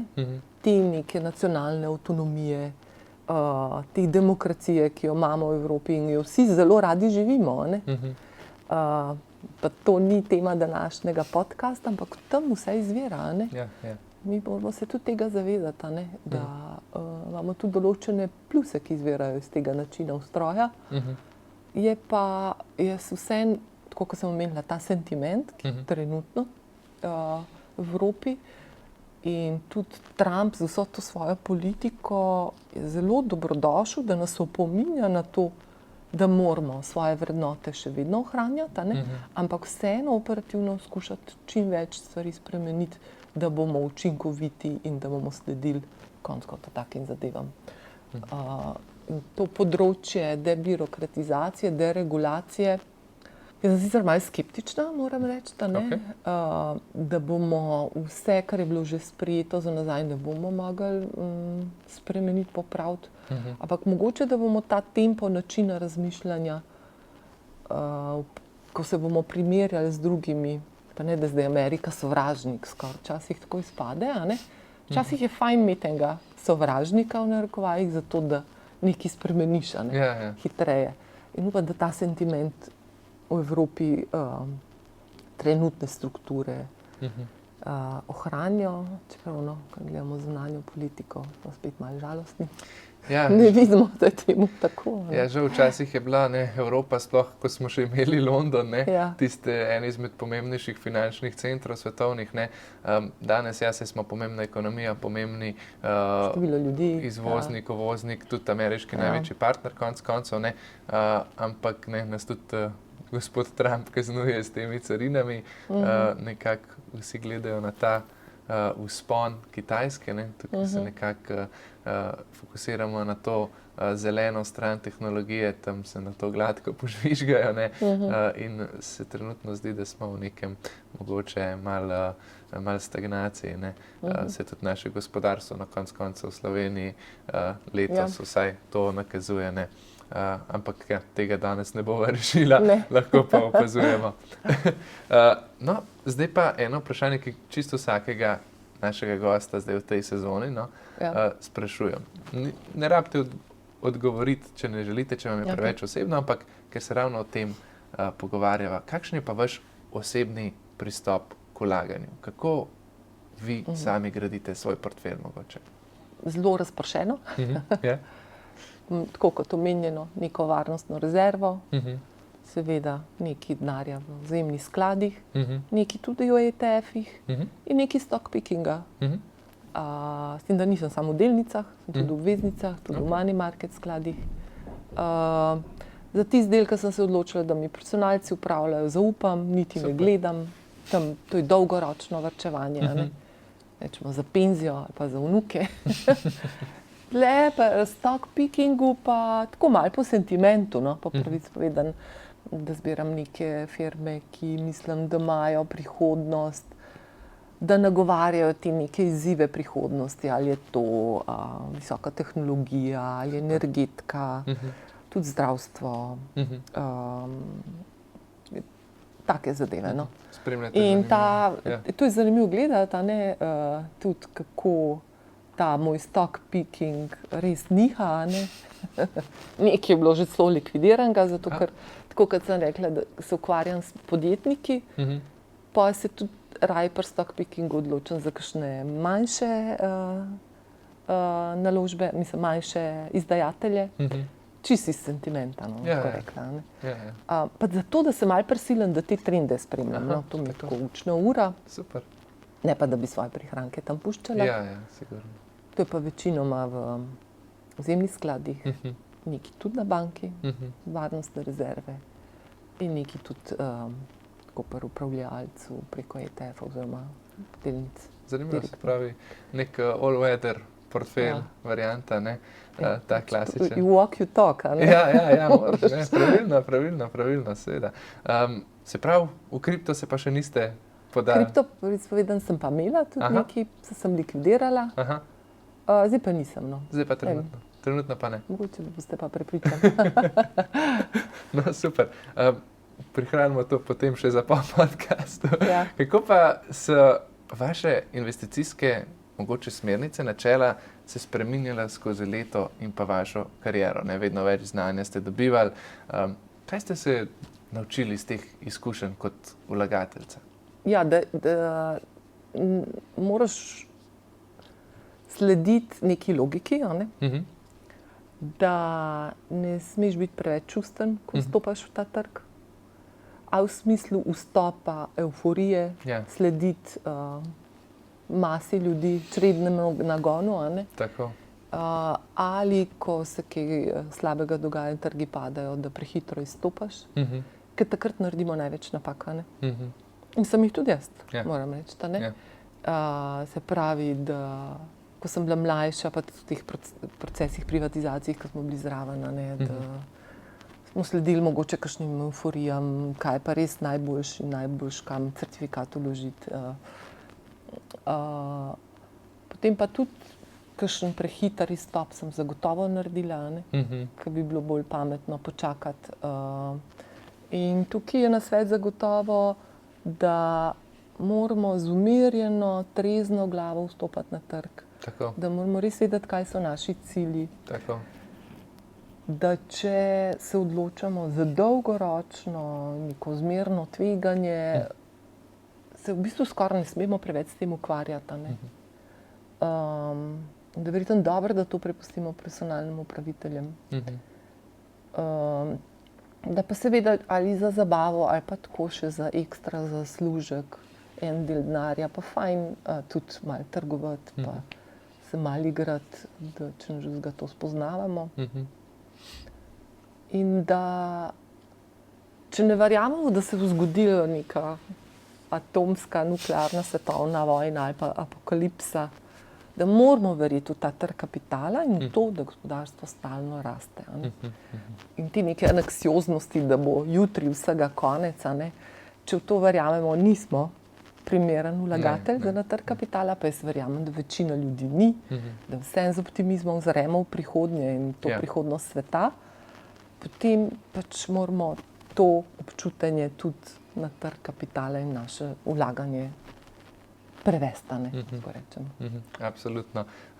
To mi je zanimiv sentiment, da me v luči teh vojn in nejasnosti je tako zanimivo obdobje, ampak daj me katera izmed strank vpraša, kaj pa če bo zdaj vojna, kaj pa če bo to, kaj pa če bo res neka katastrofa. Pa bo itak vsega konc. Tem brez veze, da razmišljam. Pa vsega konc, pa tudi depozita ne bo, pa zlato ne bo, pa nič ne bo. Tako da s takim... Kripto, če si už zapomnil s šifro, kaj ne vem, kaj bo. Seveda, bomo borili za golo življenje, ampak vsi smo prepričani, da tega ne bo. Če verjamemo v ta svet, v to ureditev, ki je že toliko stoletij, in to, da si želimo rasti in vedno bolj rastemo, da bomo imeti nekaj od tega. Kaj bi pa, če bi lahko naredili eno drugačno odločitev v mlajših letih ali pa kakorkoli, kaj bi spremenili pri svojih naložbenih odločitvah zdaj, z današnjim razmišljanjem? Ja, še več bi vlagala. Še več bi vlagala? Ja, zagotovo. Ja. To na delniški trg, zmerno, ampak kljub temu sem ekonomistka, pa teoriji vem, kaj je obrestni račun. Bi si ga takrat še enkrat tako na primeru vlaganja zelo narisala, in bi še več vlagala. Še več vlagala. Ja. Ok, super, zanimivo. Malo ste že omenili tipične napake slovenskih vlagateljev, ampak da se poglobila, kaj se vam zdi, da je tisto najbolj ključno, mogoče to sledenje euforiji, velikokrat opažam tudi to čakanje, zdaj bo pa padala, pa zdaj bo pa zrastala, pa kakorkoli, pa to pa čakanje, da vstopiš na trg, pa se nikoli potem ne uresniči? Kje največje napake pa vi? Recimo, Prva napaka je, da ne vlagaš. Da ne vlagaš. Potem pa že par omenjenih, da ne razpršiš svojih naložb, da ne slediš tem svojim ciljem. Potem pa pri nihajih čakaš, kdaj bo dno, pa čakaš, da je pik. To noben. Tudi Warren Buffett ne zna, ne še kdo drug.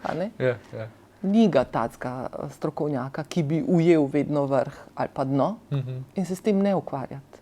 Ker to samo zguba energije in časa in sploh pa pol, da rečem, odnosa do tveganja ti čisto zamegli sliko. Ne slediti črednemu nagonu, se pravi, logično. Ko vsi prodajajo, ti kupuj. Tako. Ko vsi kupujejo, ti prodaji. Ja, saj tako lahko se sliši, ampak ko pa si v unem delu krivulje, ko vse pada, ni veliko junakov, ko bi se odločili kupiti. Ne. Ampak to je vsa logika, vse druge ni. Kaj je mogoče zelo pomembno? Redno vlagaj.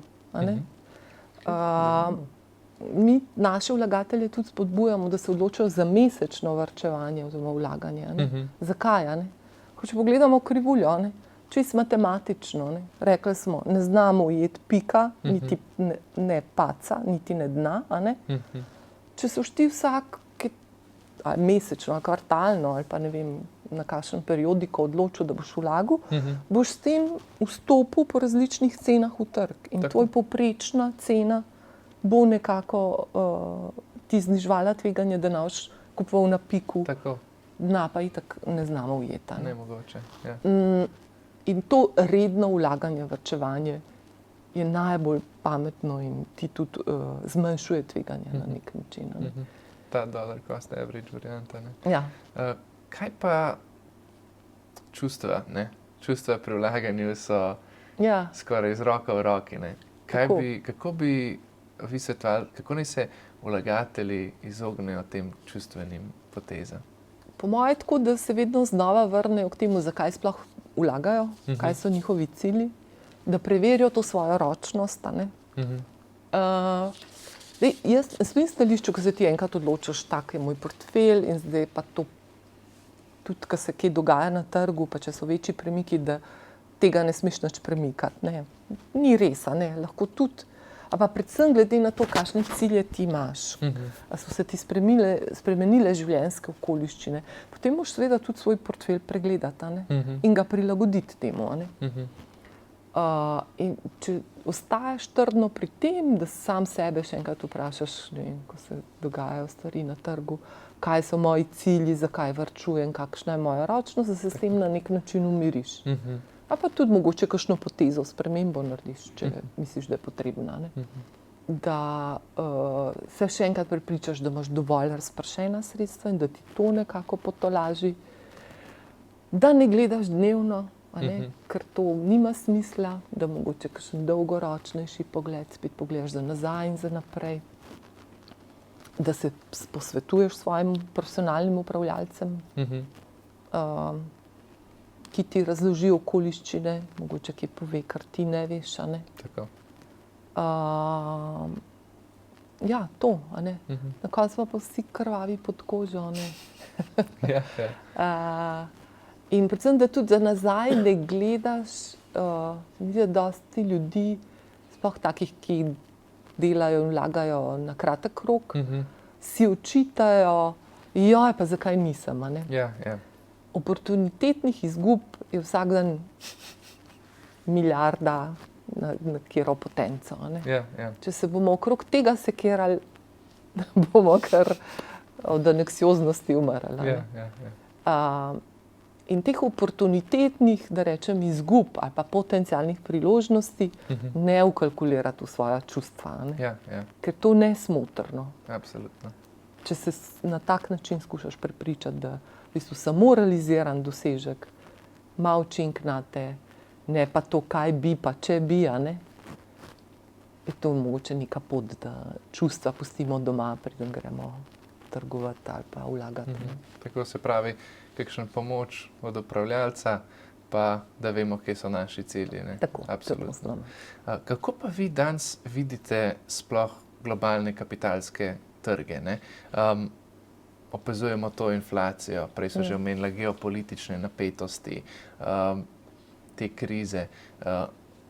Mi je povedal, včeraj smo imeli drugega gosta na podcastu, je rekel, da že od leta praktično 2020, že od tistih dni epidemije, ne, praktično nek kaos vlada, smo v nekem obdobju mogoče nepredvidljivem na kapitalskih trgih. Ne. Kako vi gledate na to obdobje? Je še vsem čas, priložnost za vlaganje ali je treba biti bolj previden mogoče? Kakšen nasvet dajala, je čas za vstopanje na trg, ne bom. Ne, to definitivno. Mislim, da je čas za vstopanje na trg vedno. Z vsemi temi previdnostnimi elementi, ki smo jih omenjala, da zmanjšamo svoje tveganje. Če verjamemo pač to, da bomo vsi skupaj kot ekonomija rasli. Je pa res, da je globalen trg postaja res vedno bolj globalen in povezan. In v nek pregovor, da na Kitajskem zamahne skrili metulj, pri nas je cunami. Res velja, ne mogoče čisto, ampak kjerkoli vsak delček gospodarstva ali ekonomije, ki je vključil to globalno mrežo, lahko vpliva tudi na naš portfelj na koncu dneva. In to postaja mogoče celo neobvladljivo, ker toliko enih podatkov je potrebno sprocesirati in upoštevati za to, da potem trg kapitala učinkovito odreagira. Kaj je sploh trg kapitala? V bistvu en posrednik, in njegov namen je, da učinkovito odreagira na to, kaj se dogaja v ekonomiji, gospodarstvu. In ta včasih mogoče podvomimo to učinkovito odreagiranje, a zdaj ta trg kapitala res ima vse te podatke, jih pravilno sprocesira. Te neki dvomi so, ampak jaz še vedno nismo našli boljšega načina na svetu.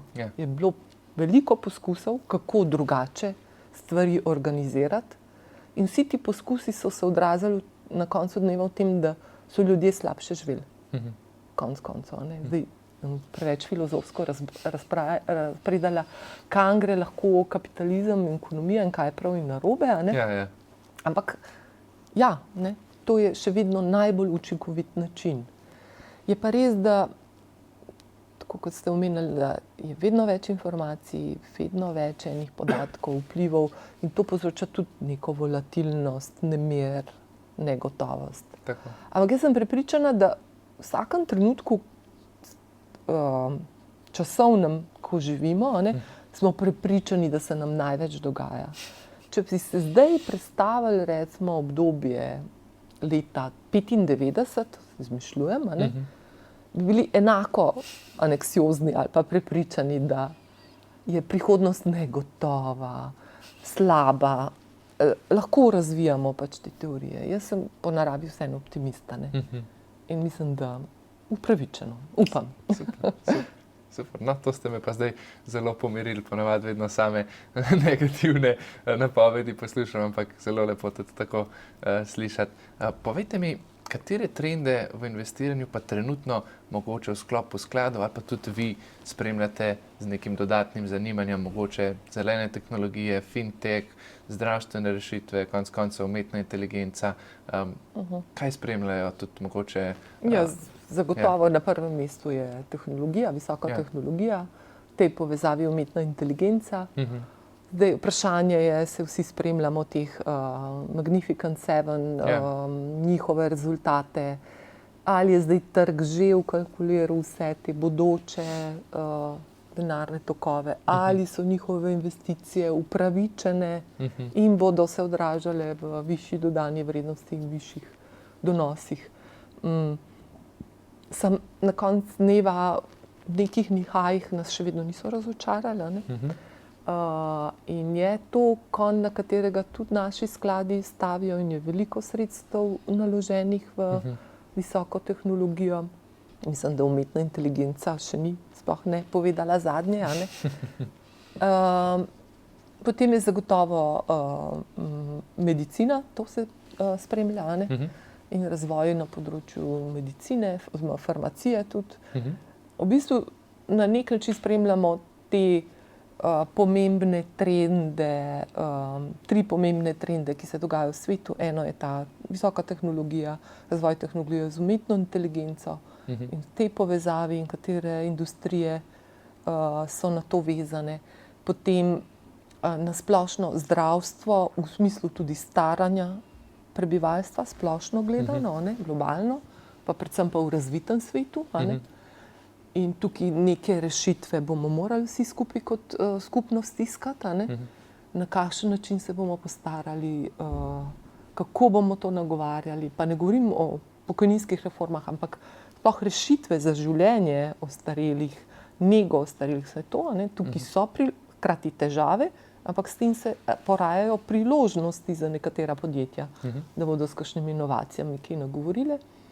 Ta tretji sklop je pa ta trajnost, pa ne samo zeleno, ampak tudi na splošno trajnost, učinkovito in bolj pravično upravljanje. Tukaj bi tako rekla, zdaj imamo malo trend, da se umikamo od trajnosti in sploh v našem svetu investiranja skoraj že ne smemo več uporabljati besedo trajnostno investiranje, ko si reče, kaj to, ne to. Ne govoriti o odgovornem investiranju na splošno, ampak v teh zadevah mi kot, da rečemo, analitiki, pa te, ki vrednotimo te naše naložbe, temu ne moramo iti. Zato, ker trajnost in spremembe okolja in sveta neposredno materialno vplivajo tudi na naložbe in bodo v bodoče še bolj. In to mi moramo upoštevati, v naših vrednotenjih. To je ta en del, drug del je pa pač seveda inovacije na tem področju. So spet neke priložnosti, ki jim sledimo in skušamo najti neke zvezde, ki bodo v bodoče nagovarjale te probleme. So te neke trije trendi. K temu bi zdaj žal, da rečem, dodala še ta oboroževalni del, ki se dogaja v Evropi. In v tem nekem boju ali pa iskanju visoko donosnih naložb, tudi temu ne moramo uiti. Kam bo to šlo, bomo pa videli v bodoče. Ne vem povedati. Zanimivo. Ogromno zelo koristnih informacij, mislim, da sva dala. Povejte mi, gospa Velič, kaj bi si želeli, da poslušalci vzamejo od tega najinega pogovora danes? Kaj naj si najbolj zapomnijo? Ja, da se odločijo za vlaganje, primerno svojemu profilu in svojim ciljem, da se tega ne bojijo in da na nek način pogumno se odpravijo na trg kapitala, ker sem prepričana, da če bodo na pravilen način svoja sredstva vlagali, da bodo tudi zadovoljni na dolgi rok predvsem. Čudovito. Super, še enkrat najlepša hvala za obisk. Hvala vam za vabilo. Za konec pa, kje vas lahko naši poslušalci spremljajo, mogoče izvejo še kaj več o delu ZDU-ja? Najbolj, da spremljajo našo spletno stran, ZDU-GIZ, kjer tudi redno objavljamo ta naša izobraževanja, dogodke na temo finančnega opismenjevanja. Takrat smo pa zelo odprta inštitucija, tudi če se kdo na nas neposredno obrne. Radi pomagamo in pač tudi usmerimo potem na pravo mesto vlagatelja ali pa kogarkoli. Čudovito, super, gospa Velič, se pravi, ne se bati vlagati. Najlepša hvala še enkrat. Hvala vam.